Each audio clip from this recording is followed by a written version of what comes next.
Hey everyone, it's Mike, your safety guy with Nextech, and this is the Service Call Podcast.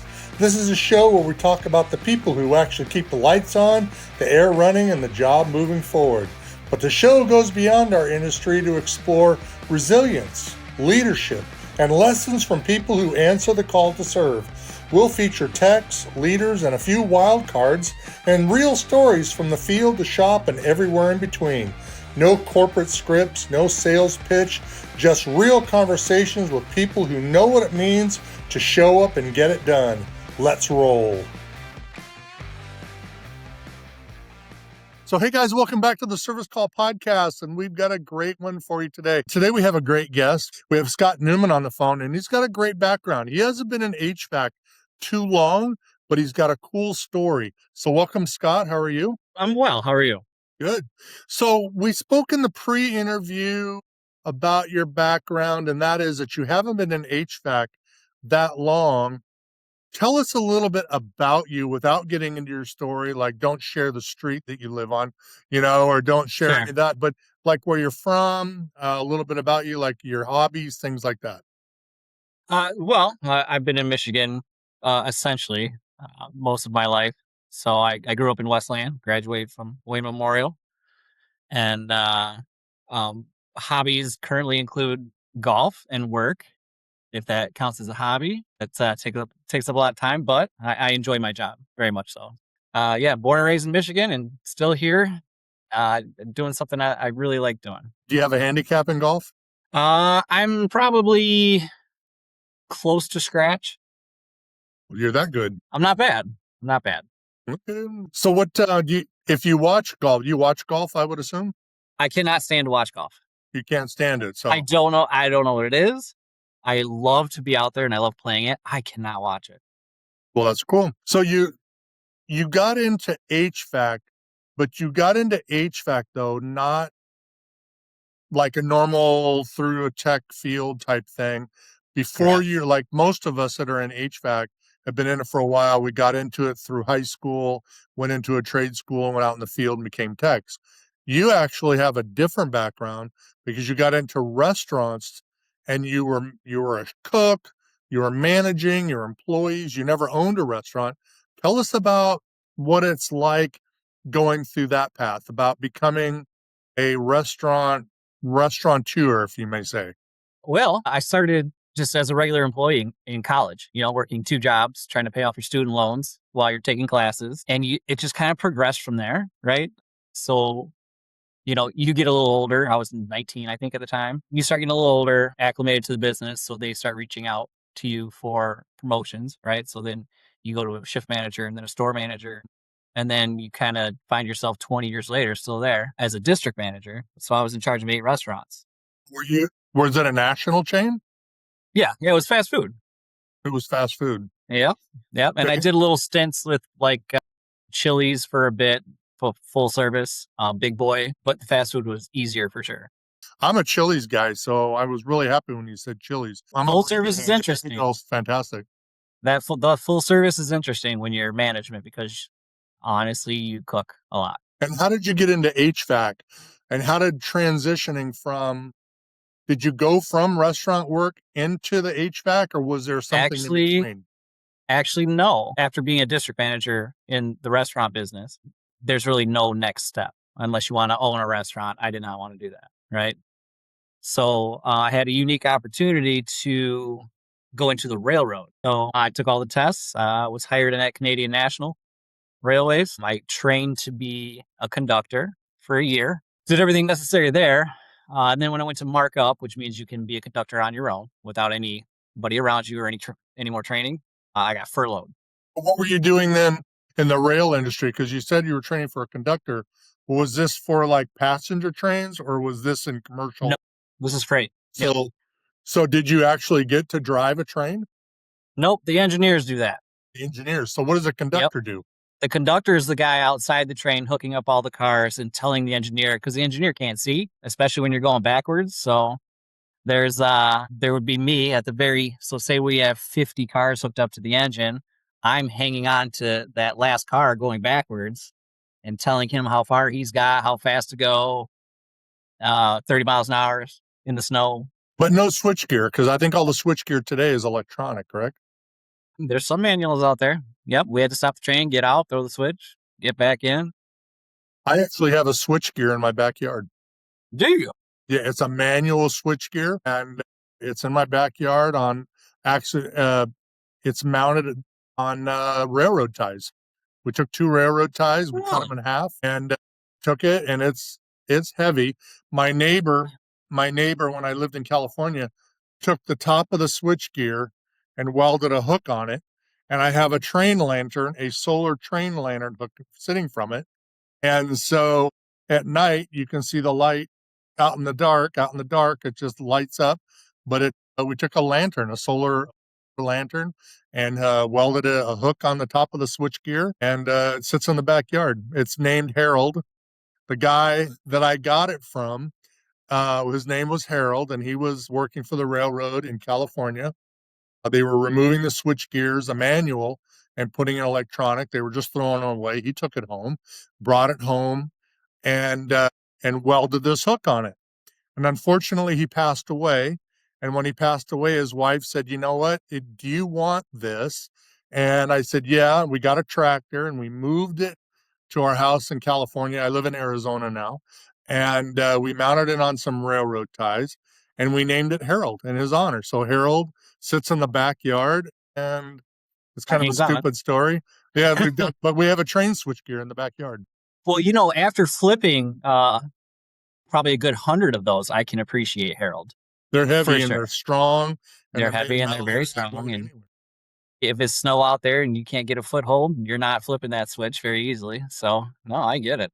I think what I'll do is I'll take a picture of Harold, and then you can put it on a cover photo somewhere and do a future I like it. podcast.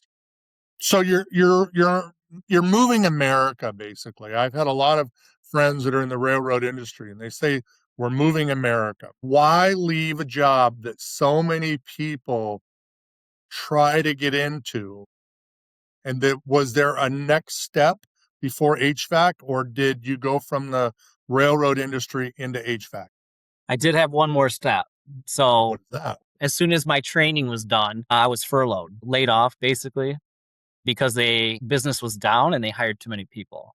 So I was never really in the union. So they said, I asked how long? How long am I going to be furloughed? And the difference between furlough and being laid off is furlough, they have to call you back, right? You get laid off, they don't have to call you back. Furlough, they have to. Just the matter is when. So I said, how long is this furlough for? And they said probably around 2 years. So I didn't have a job. So what happened then? You're furloughed for 2 years. You had to Mhm. make a living. You couldn't be Yep. kicking it. What happened? What was your next transition? Well, I had a friend who worked for Cintas, and Cintas had an open management position. So I applied for that, was hired in there, and I came actually from Cintas to Brines. So I'm from Brines Refrigeration, and Nextech bought out Brines. So then when you moved from that industry, from Cintas into Brines, what was your position then at Brines? What were you doing? You weren't hired as an OM, because I would assume you had no real experience in HVAC. What was your position at Brines? Brines, I was everyone really was called an account manager. And the structure differed from Nextech because account managers, so unlike, Nextech has a branch that handles all the work orders for that state, right? Brines had teams that handled specific customers all around the country. So like my team handled Maurice's, Lane Bryant, and Taylor, Family Dollar, Dollar Tree, Luxottica, Chase, right? And those were my customers. No, go It ahead. was all encompassing, an account manager. So I mean, I was quoting the customers, I was doing the unit replacements, I was on weekly calls with the customer. Call came back, we were updating portals consistently. So you really just wrapped your arm around whatever group of customers you had all across the country. And I would assume, and correct me if I'm wrong, hope you do. Um, I would assume then the customer service side of account managing closely mirrors what you did in restaurant work, because instead of account managing where you're dealing with the end customer and you're getting updates and where are we at and how are things going to go is going to be the same almost in a way as restaurant, which is where's my plate getting here? How much is a dollar amount? When am I going to sit down? I have a complaint. The two probably go hand in hand in some ways. Yeah, that's one of the reasons the upper management at Brian said they hired me, was my management experience, because I had 20 plus years. So I'm good with customers, I'm good with numbers. So put the two together makes for a good HVAC account manager, especially if you're quoting out the customer as well. My management style probably differs a little bit. I wasn't a tech. I just come from managing people essentially. So um, your people. For me personally, you don't have a business without your text in this instance, right? So what can I do for you, right?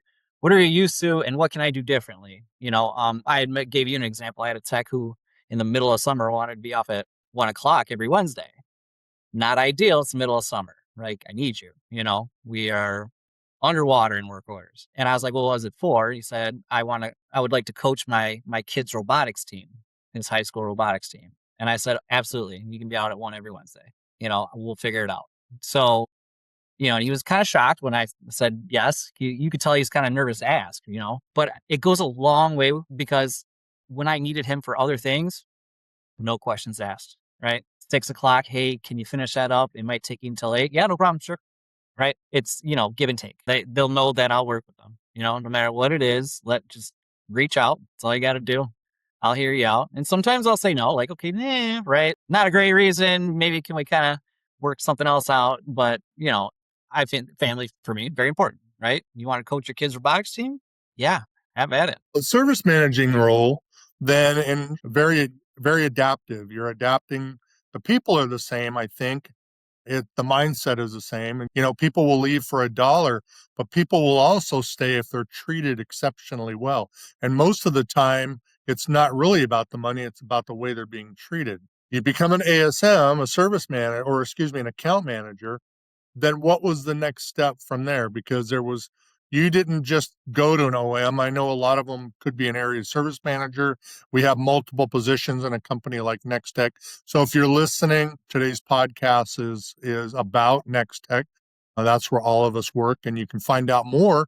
If you're wanting any information, you can go on the website and look up nextechna.com. We have all sorts of career opportunities. When you were the account manager, were you always eyeing movement up, or was it a natural flow? I always, any career that I've had, I don't like to stay stagnant, right? I always look for the next step, right? As long as I've mastered the current one in my mind. So with Brian's and Nextech, it was more of a Nextech. I was with Brian's for maybe 8 months when Nextech bought Brian's out. So then the structure changes a little bit. And now you have pods instead of account management, right? And now you have structure within the pods because everybody at the previous business was an account manager. There was no really separation, right? You just had teams of account managers. So now you have a structure.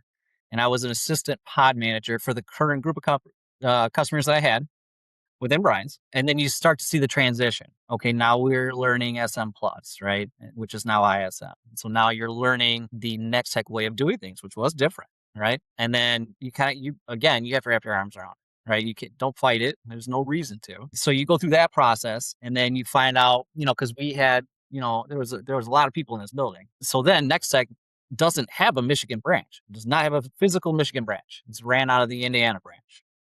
There's enough volume in Michigan for Nextech to have its own branch. And not only that, you now have the Brian's accounts in Michigan and the Brian's techs. So with that, you have more than enough volume to stand up a Michigan branch of Nextech. So that's what happened here. We took a select few. All of my dispatchers, all of my RSMs, and myself are from Brian's. So the person that's not Nextech, ASM's a terminology for area service manager. RSMs are regional service managers, and we talked about OMs. Those are operations managers. So just to get people up to speed, so they go, RSM, what are you talking about? What is he talking about? Too many acronyms. And I'll be honest, I came from an acquisition as well. And Okay. so I was in an acquisition company out of Phoenix. And I totally get everything that you're saying. And what's so weird is my daughter is in the paving company, in the paving business in Phoenix, and her company was acquired. And one of the things, there's a really old book out there called Who Moved My Cheese? And it's about mice and cheese. And it's about how mice will take the same path every time to get to that block of cheese. But every once in a while, the path will change. And then the mice go, oh my God, they go crazy. Where's my cheese? I can't get there. Somebody moved my cheese. When in reality, nothing really changed. You're still going to get fed. You're still going to go to your job. And I think the way that you accepted the change through an acquisition is probably one of the major reasons why you were thought of as becoming an OM. Like somebody somewhere was like, hey, have you ever thought about this? And yeah, I would like to interview for this job. Yeah. The current RVP is the one who kind of stood the office up. And when he brought me in for that conversation, I was a little surprised because I didn't know, it would be somebody from acquisition running an entire branch. I was very honored, obviously, to take that position. It's so far so good. We're very successful right now.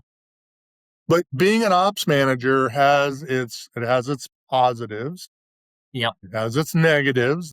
Every job is not perfect. What are some of your highs and lows? What's some of your highs that you might um, feel is just, oh my God, this is one of the greatest things about my position? And maybe some of the lows. What are some of your lows? Like where that's a struggle, like tasking or things like that? The highs would be, I would say, when the techs notice a change and when they reach out about it. I had a tech, well, I don't know which tech it was, but somebody had called in or applied at a different branch and had asked, I think he was an old tech of mine, but I got a shout out on Nectar for it because he said, hey, does this one run like the Michigan one? Because I loved it there, right? Like everybody wants to hear something like that. So when you get that good feedback, you're on the right track, you're doing the right thing, that it's a good culture. I think that's really important. Great I use of mean, words, the culture. culture, you gotta wanna go to work, right? So, that's what I try to do, and I try to bring a good culture, not only to the actual physical branch itself with the office staff, but, even mentally, right? I want you to feel good. I want you to feel alright about your job. I want you to feel like you're in a good place. I want you to be able to to work with that thought every day, even if I don't see you. Lows would be pivoting. And I mean, constant pivoting. You have a plan when you walk in the door, never works out. Never. You got your fires that come in. This happened here. You know, um, you had two techs get COVID or whatnot. Now you're running behind on service calls. It's the trying to stay on task with things that you would like to get done. When you pivot though in a day-to-day spot, you're an ops manager, you're looking at your business and the business structure and how things are flowing. I would assume a little part of you goes out to the employees and your staff, like meaning that you've instilled them with your business values, right? Like they Yes. understand how you do things. Do you think that makes a tighter group as far as understanding, or do you enjoy people that say, you know what, I know at the end of the day what my goal is, but I'm going to do it my way, and we're still gonna work as a team. So do you like a collectiveness of the business, or do you like people to do things individually? That's a really good question. I think it can be a mix of both, right? I think there should be a certain structure and a certain culture, but if you have your own spin on it, or if you have different aspirations, and let's say, hey, this isn't the end of the road for me, I want to go above and beyond. So you start going above and beyond in your role, right? I think everyone's kind of different. I don't mind individuality whatsoever, right? I think as a collective, the messaging that I give out is, I think it does kind of bring the group a little bit closer together, but it also lets them go home with feeling good about the job and what they did for the day, right? So you can go home and you said, I helped such and such today get cooling. They were really hot in there, and I did it the right way, and I know that my numbers are going to be correct, and this, that, and the other. And it should not only give you a sense of accomplishment, but it should make you feel good about the job you did, you know? And I think you answered it perfectly. I think, you know, I was an ops manager for a company for a number of years, and I always enjoyed hiring employees because I wanted to see what new things they were going to bring that maybe their company was doing, to where they could say, maybe, after 3 or 4 months, you bring them into the office and you go, look, it's been a great 3 or 4 months. What could we do different? What were you doing at your previous company that could maybe help us here? And it always worked out that the person would say, oh, I got an idea. Let's hear it. But yeah, I agree 100%. I've had processes created by RSMs, you know? They'll come to me there and then they'll see something happening over and over again. Usually it's something I'll catch, but I'll have one of my RSMs come in and say, "Hey, what do you think of this?" And I'll say, "Yes, thank you." Like I was like trying to figure out how to overcome this problem. You figured it out in a way I wouldn't have, right? And it ends up working. I love that. I absolutely love that. In the restaurant, I had an employee go in and somehow it was at closing. So they were just shutting the lights off to the restaurant, right? Well, he shut the walk-in off, Yep. the walk-in cooler Walk-in and freezer. cooler. So, because it was on one of the big breakers. I don't know, maybe he hit it with his elbow. I don't know why, right? So when I walk in the next day and see that all of my product is bad and that I cannot open, I now have to go to one of my other restaurants and stock this restaurant with that and then place another order, right? So now you have a mess and you lost a ton of money, right? Not happy. It was not a good moment. And you can be mad, right? And especially if people are around you, when you find that moment, you can't flip out, you can't lose it per se, right? Especially when that gentleman was around, right? Because I hadn't come in. So we had a conversation and I was like, I need you to explain this to me. How on earth, like, you have little tiny breakers that you flip off. This one is a big one. You need your whole hand, right? This is it. And he's like, honestly, I just wasn't paying attention. I had my earbuds in and I just flipped everything. I didn't know what went to what. And I was just like, okay. And he was a young kid, didn't know any better. Well, Right. And yeah, it was just one of those moments where I'm like, and he was a good worker. I could tell he didn't do it on purpose. It was one of those guys who never calls off. He always has a good attitude. And I'm just like, this is it. This is your one, right? This is your get out of jail free. And I showed him the numbers and I showed him, hey, this is what you cost me. I wanted him to see it, right? This is what you cost me. And I'll tell you what, he never did it again. He went on to be one of my top shift managers because he was a kid at the time. He was going through school. He ended up, leaving the business because he graduated college and was moving on to better things. But like throughout that journey, we would look back at and joke about that because it does get funny when it no longer costs you money after some time, right? So your career is cruising. What do we see in store for you in the future? I'm always looking to improve. Always. I would like to make sure this branch remains successful. I've already had another OM come out of this branch. He was one of my RSMs. He's now the OM of Ohio. And now my dispatcher here is maybe moving on to bigger and better things as well. So hopefully my team, I can keep growing them. Everyone just gets better, or at least sustains right now, because we are doing very well. My aspirations are probably RVP next. Well, And that is something I'll be reaching for. we like seeing that growth. We like people seeing doing better and better. And so if you want more information about Nextech, I urge you to go on our website at nextechna.com. There's careers opportunities. Maybe you're a retail account manager and you're like, I don't know who you guys are. Well, there's information on the website as well about us, and you can connect you with an account manager. It may not be Scott, but we'll definitely connect you with the right person and help you with your HVAC, refrigeration, kitchen equipment, or electrical needs. All right. Well, appreciate you guys a bunch, and we'll see you next time on the Service Call Podcast.